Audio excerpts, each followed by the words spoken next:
ونستعينه ونستغفره ونؤمن به ونتوكل عليه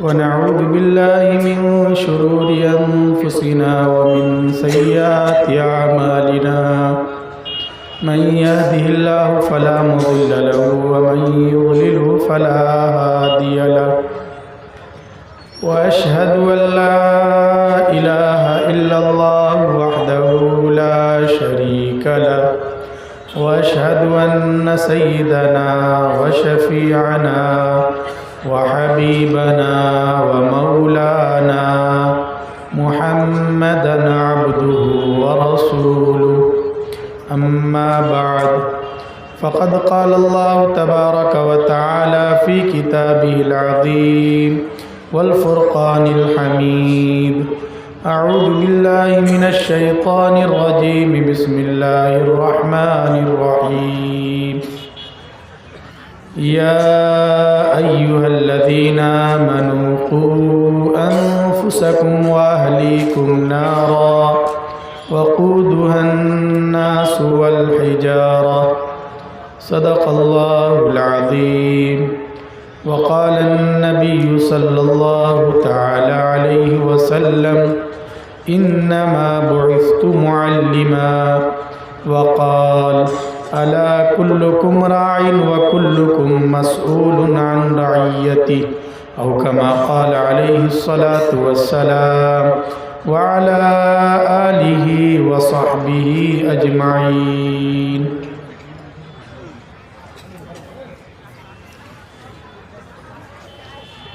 آج کے اس دینی روحانی اور قرآنی پروگرام کے صدر عالی قدر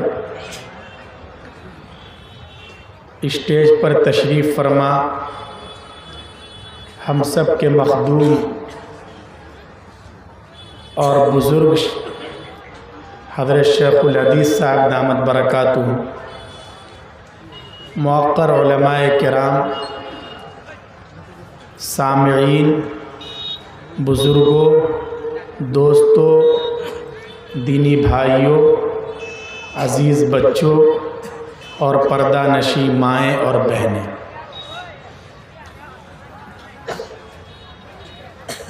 اللہ رب العزت کا شکر ادا کرنا چاہیے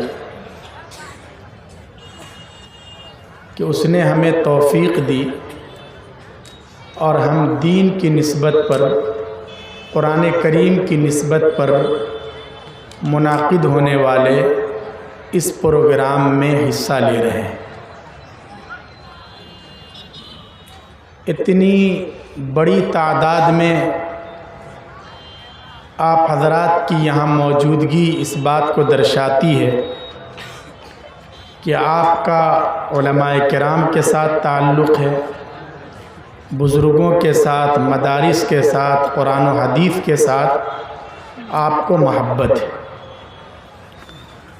اس لیے آپ اپنے دوسرے سارے کاموں کو چھوڑ کر اس پروگرام میں آ گئے ہیں کہ ہو سکتا ہے کہ اللہ اس پروگرام کی برکت سے ہماری نجات کا فیصلہ کر دے، اللہ ہمیں بخش دے، اللہ ہم سے راضی ہو جائے، اور اسی لیے یہاں آئے ہیں نا، اللہ کو راضی کرنے کے لیے نا، اپنا گناہ معاف کروانے کے لیے نا، اس کے علاوہ کوئی اور مقصد ہے بھی نہیں۔